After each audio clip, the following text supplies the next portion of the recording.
Winning, by Jack Welch with Susie Welch. Introduction. In 1963, a brilliant, fiercely ambitious 27-year-old chemical engineer named Jack Welch was running a small pilot plant for General Electric in Pittsfield, Massachusetts. He was working on a revolutionary new plastic, and one day, the unthinkable happened. A tank of volatile chemicals ignited. The explosion was enormous. It blew the roof clean off the three-story building, shattering windows for blocks around. Smoke billowed into the sky. By the grace of God, no one was hurt, but the project, and Jack's fledgling career, was in ruins. He was terrified. He knew he was going to be fired. The next day, he was summoned to headquarters to meet with his boss's boss, a senior executive named Charlie Reed. Jack walked into the meeting bracing for the end. But Charlie didn't yell. He didn't fire him. Instead, he sat down with Jack and, with a calm, sympathetic curiosity, began asking questions. What happened? What did you learn from this? How can we make sure it never happens again? In that moment, Jack Welch didn't just keep his job. He learned one of the most profound lessons of his life, a lesson about leadership, failure, and the power of second chances. That young engineer, of course, would go on to become the legendary chairman and CEO of General Electric, one of the most influential and controversial business leaders of the 20th century. Over his 20-year tenure, he increased GE's value by an astonishing 4,000%, turning a classic American company into a global powerhouse worth over $400 billion. He was nicknamed Neutron Jack for his tough, unsentimental approach to management, but he was also named Manager of the Century by Fortune magazine. After he retired, he found himself traveling the world, speaking to tens of thousands of people, from students to entrepreneurs to CEOs.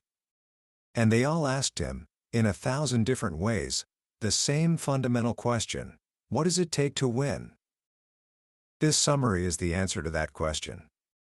It's based on his landmark book, Winning, a distillation of everything he learned over a lifetime of competition. This isn't some dense, academic textbook. It's a straight-talking, practical guide to success in business and in life.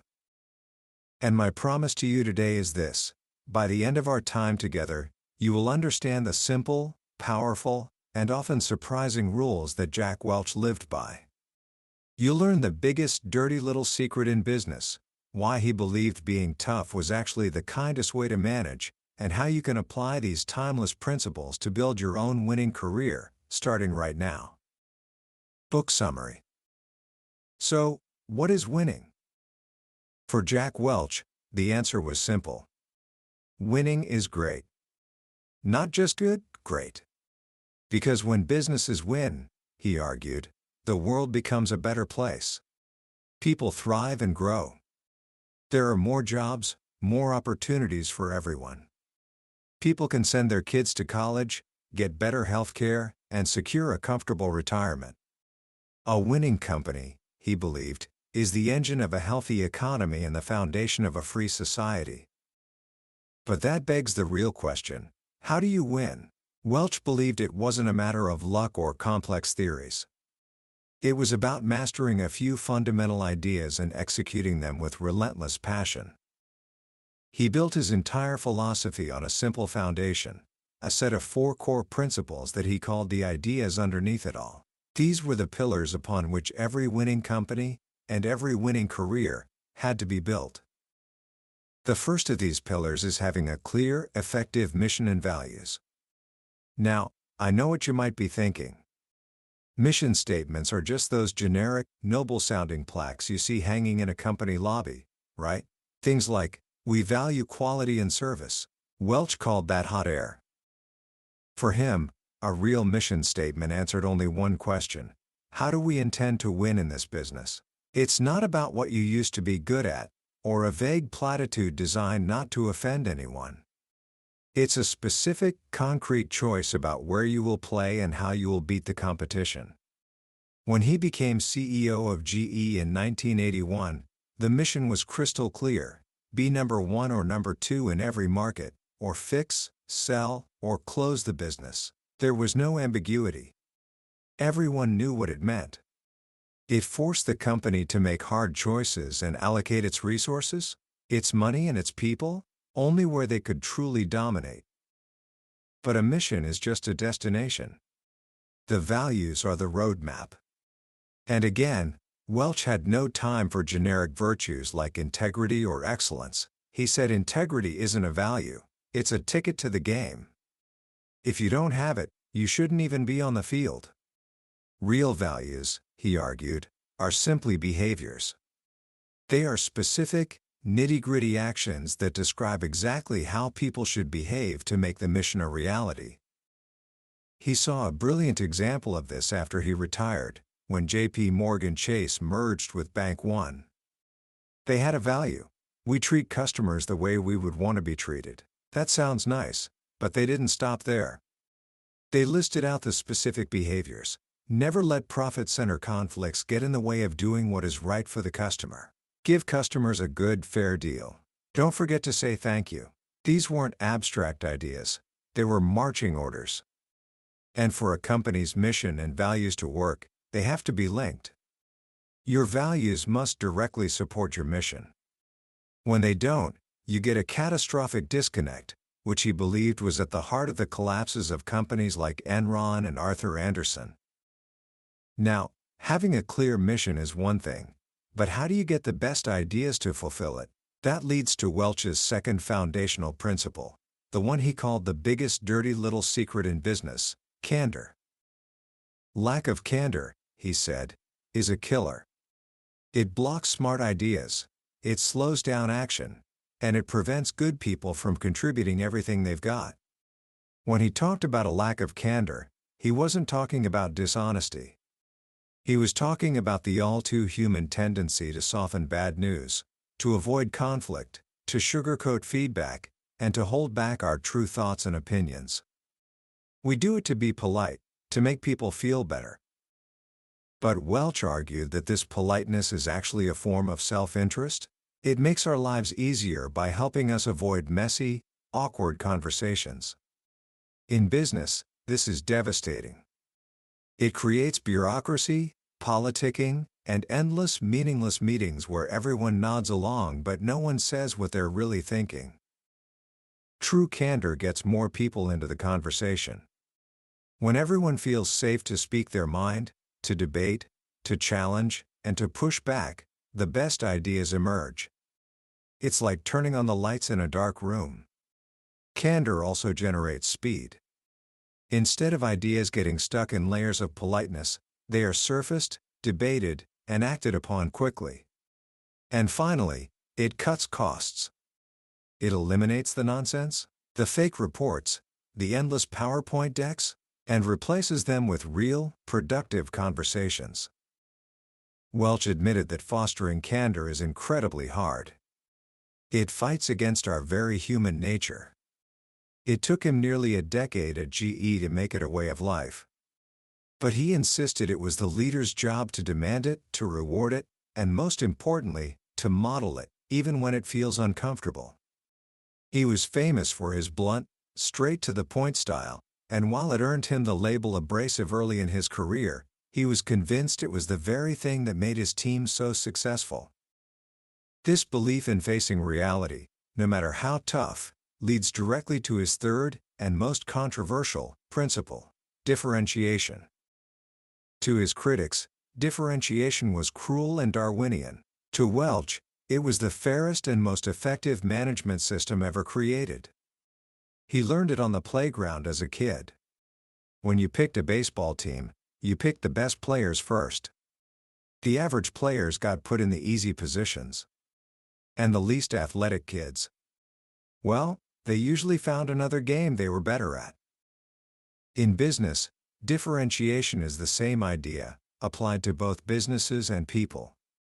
It's about making a clear distinction between your top-performing, middle-performing, and bottom-performing players.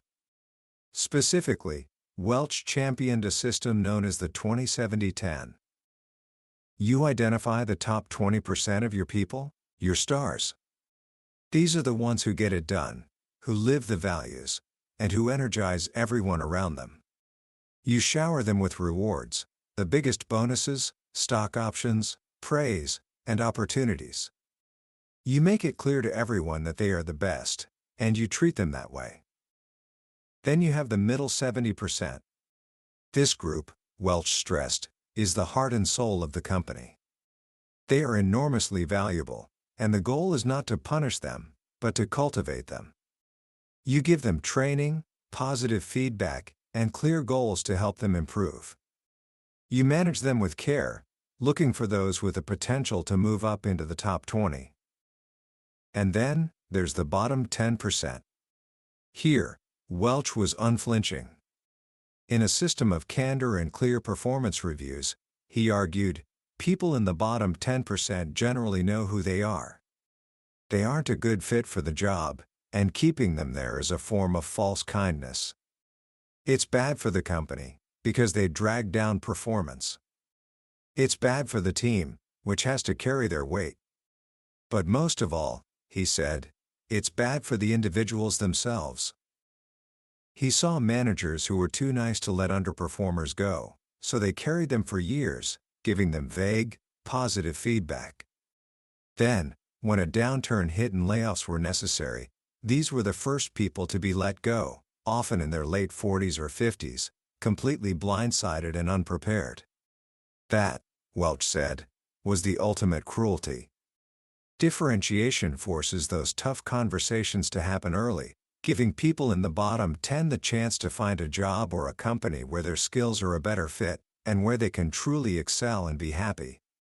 It's not about being mean, it's about being honest.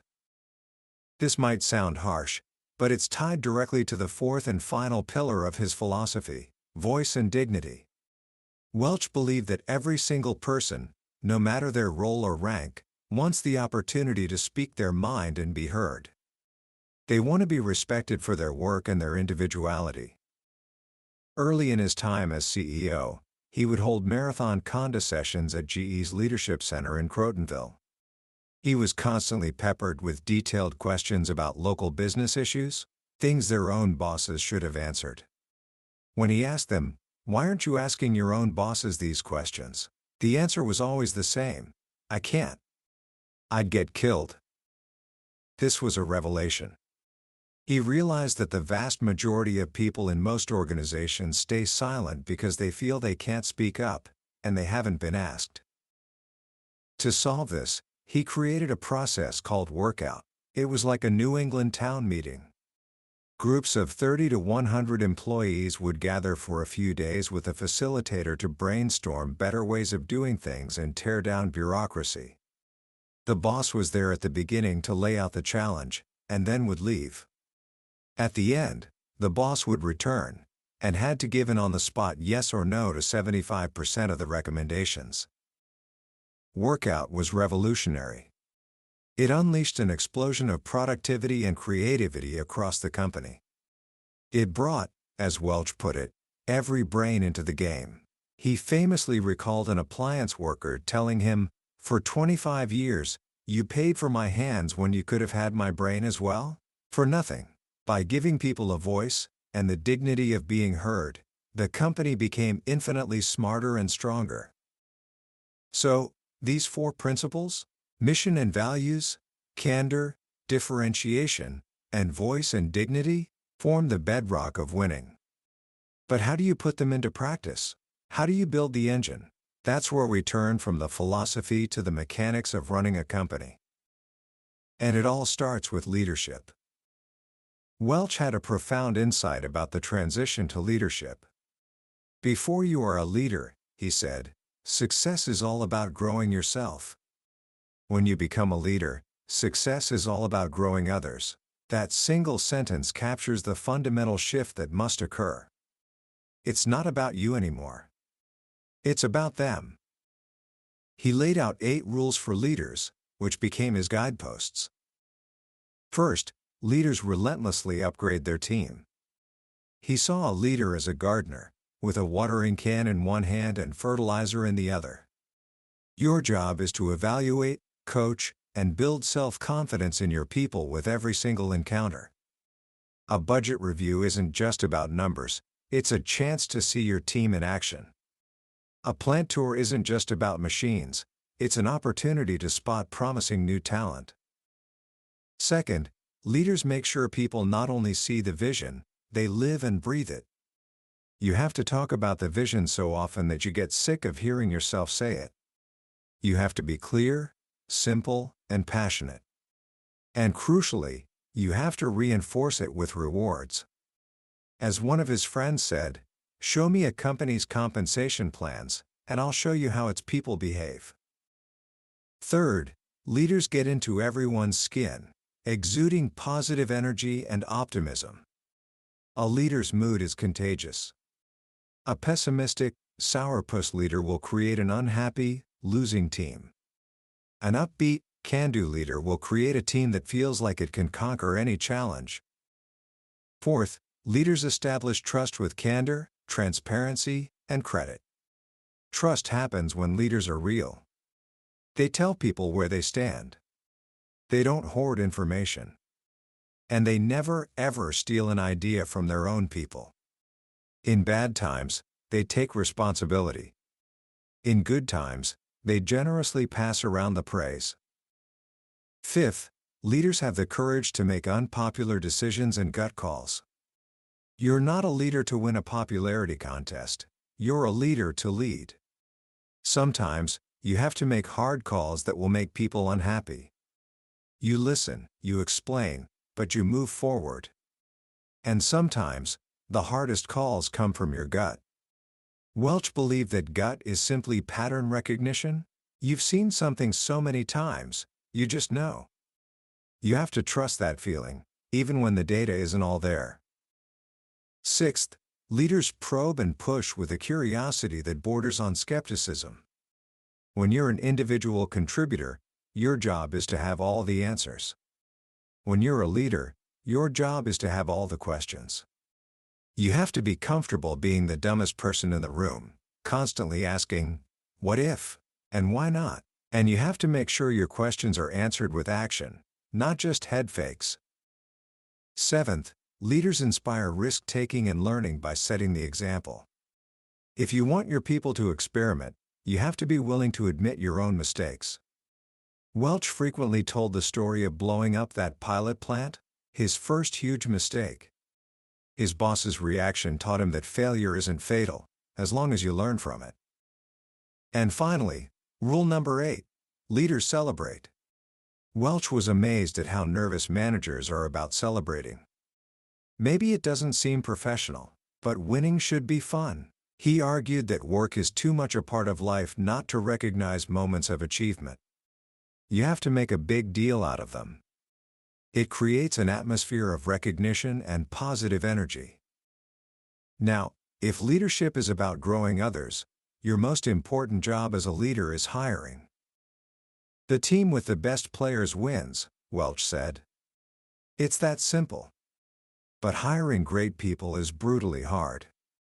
He developed a framework to get it right. Before you even consider someone, they have to pass 3 acid tests: integrity, intelligence, and maturity. Integrity means they tell the truth and take responsibility. Intelligence isn't about fancy degrees, it's about intellectual curiosity. And maturity means they can handle stress and setbacks with grace, and success with humility. If they pass those tests, you then look for what he called the 4E and 1P framework. The first E is positive energy. These are people who thrive on action, relish change, and just love life.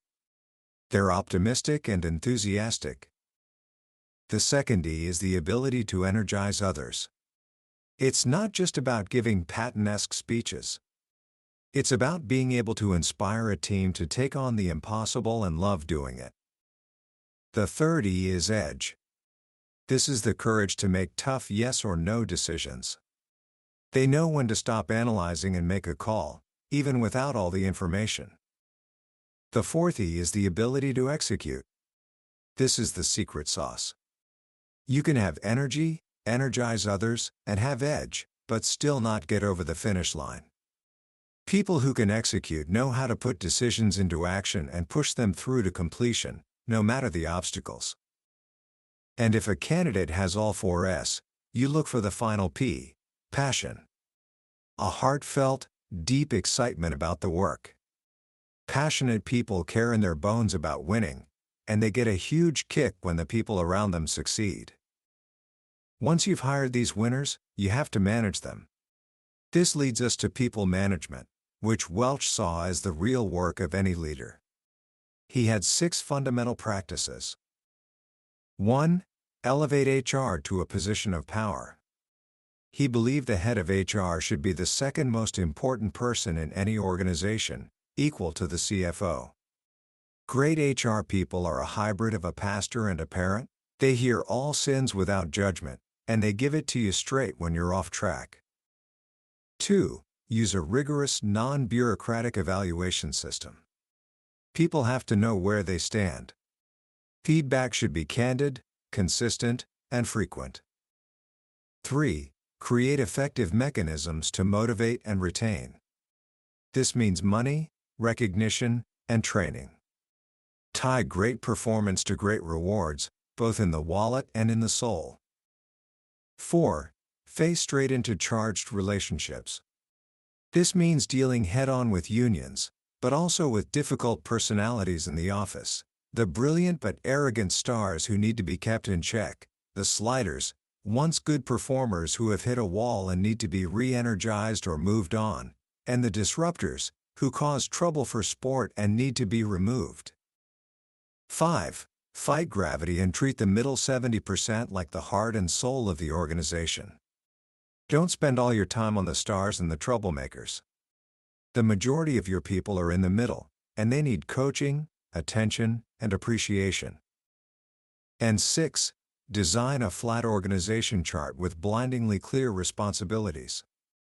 Layers add complexity, slow things down, and create bureaucracy. Keep it simple and clear. Of course, sometimes, people management involves the hardest task of all, parting ways. Firing someone is awful, for both people involved. Welch laid out 2 guiding principles to do it right: no surprises and minimal humiliation. No surprises means that through a system of candid and regular performance reviews, the person being let go should never be shocked. They should have seen it coming. The final conversation should be a mutual recognition that things aren't working out. Minimal humiliation means handling the departure with dignity. Welch described the emotional timeline. The boss feels anxiety beforehand, but relief afterward. The employee, even if prepared, feels crushed. The boss's job isn't over when the news is delivered. It's to help that person land softly, to build up their self-confidence, and to ensure they leave feeling respected, not destroyed. Every person who leaves, Welch reminded us, becomes an ambassador for your company, for better or for worse. So you've built a winning internal engine. Now you have to face the outside world, your competition. For Welch, strategy wasn't some complex, scientific exercise. He mocked the 100-page reports and year-long studies. He said, in real life, strategy is actually very straightforward. You pick a general direction and implement like hell. The goal is to find your big aha, a smart, realistic way to gain a sustainable competitive advantage. To find it, he used a simple, 5-step process he called the 5 slides, because the answers to each set of questions could fit on a single page. Slide 1. What does the playing field look like now? Who are your competitors? What are their strengths and weaknesses? Slide 2. What has the competition been up to? What have they done in the past year to change the game? Slide 3. What have you been up to? What have you done to change the game? Comparing these 2 slides tells you if you're leading or chasing. Slide 4. What's around the corner? What scares you? What's the one thing a competitor could do to nail you? You can't be paranoid enough when answering this one. And slide 5. What's your winning move? This is the leap from analysis to action. What can you do to change the playing field and make customers stick to you like glue? Once you have your big aha, the rest is execution. You put the right people on it, and you relentlessly seek out and improve upon the best practices from anywhere you can find them. A key part of executing your strategy is budgeting, which Welch called the most ineffective practice in management. He said it sucks the energy, time, and big dreams out of an organization. He saw two killing dynamics.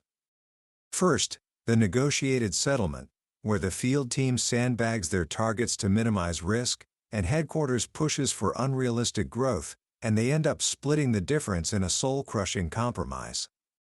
Second, the phony smile, where the field team presents an ambitious plan, headquarters smiles and nods, and then sends an email a few days later with completely different numbers, leaving the team feeling betrayed and demoralized. Welch's solution? Get rid of the budget. Replace it with an operating plan based on two simple questions. How can we beat last year's performance? And what is our competition doing? And how can we beat them? The key is to delink compensation from hitting a fixed budget number. Instead, you reward people based on their performance relative to the prior year and the competition, taking into account the real-world environment. This transforms the process from an internal game of negotiation into an external, creative dialogue about growth and opportunity. This focus on growth leads to one of the most exciting parts of business: organic growth, or starting something new from inside something old. Welch saw companies make three common mistakes here. They don't give new ventures enough resources, especially their best people. They don't make enough fanfare about it. And they don't give it enough autonomy. His guidelines were the opposite. Flood the new venture with money and your best, hungriest people. Make an exaggerated commotion about it. And err on the side of freedom. Treat it like sending your kid to college. You monitor them, but you want them to take ownership. Let them have their own team, their own pandal, and the freedom to place their own bets. Finally, we come to the part of the journey that is about you. All these principles of winning in a company mean nothing if you can't win in your career. How do you find the right job? Welch said it's an iterative process. You take a job, you learn what you like and don't like, and you adjust. But there are signals to look for. The people. Do you genuinely like them and share their sensibilities? If you have to put on a persona every day, it's a career killer. The opportunity. Does the job feel like a stretch? You should be learning and growing, not just doing what you already know how to do. The options. Does this job open doors for your future? Does the company have a great reputation? Is it in a growing industry? The ownership. Are you taking this job for yourself, or to please someone else? A parent? A spouse? Working to fulfill someone else's dream almost always catches up with you. And finally, the content. Does the stuff of the work excite you? Does it feel fun and meaningful? If a job doesn't light you up on some level, don't settle. Once you're in a job, how do you getting promoted? Welch's advice was, sorry, no shortcuts. There are two main rules. First, deliver sensational performance, far beyond expectations, and expand your job beyond its boundaries. Don't just meet your goals. Surprise your boss with new ideas that help the whole team. Second, don't make your boss use political capital to champion you. This is crucial. You drain your boss's political capital when you violate the company's values, when you're not candid, when you hog credit, or when you're just plain difficult to be around. Your results might be great, but if your boss has to defend you to everyone else, your career will stall. But what if you run into a hard spot, like that damn boss? Welch's first and most important piece of advice was, you cannot let yourself be a victim. It's your problem to solve. First, you have to do a mirror test. Is your boss a jerk to everyone, or just to you? If it's just you, you need to ask yourself, honestly, if your performance or attitude is the problem. If you're sure it's not you, then you have to assess the situation. Is this boss on their way out? If so, you can wait. If not, you have to weigh the trade-offs. Is the job, the company, or the pay worth enduring this person? If it is, then you have to accept that you are staying by choice, and you forfeit your right to complain. If it's not worth it, you make a graceful exit plan. This leads to the final, and perhaps most modern, challenge: work-life balance. Welch was candid. He was no role model here. His life was work. But from his position as a manager of thousands, he learned how bosses really think about it, beyond the lip service. First, your boss's top priority is competitiveness. They want you to be happy, but only insofar as it helps the company win. Second, most bosses are willing to accommodate you, if you've earned it with performance. He called it the chit system. Great performers accumulate chits, which they can trade for flexibility. Third, the real arrangements are negotiated one-on-one, not based on the company brochure. It's about a supportive culture, not formal policies. Fourth, people who publicly and constantly struggle with work-life balance get pigeonholed as uncommitted or ambivalent. The people who get it done quietly are the ones who are respected.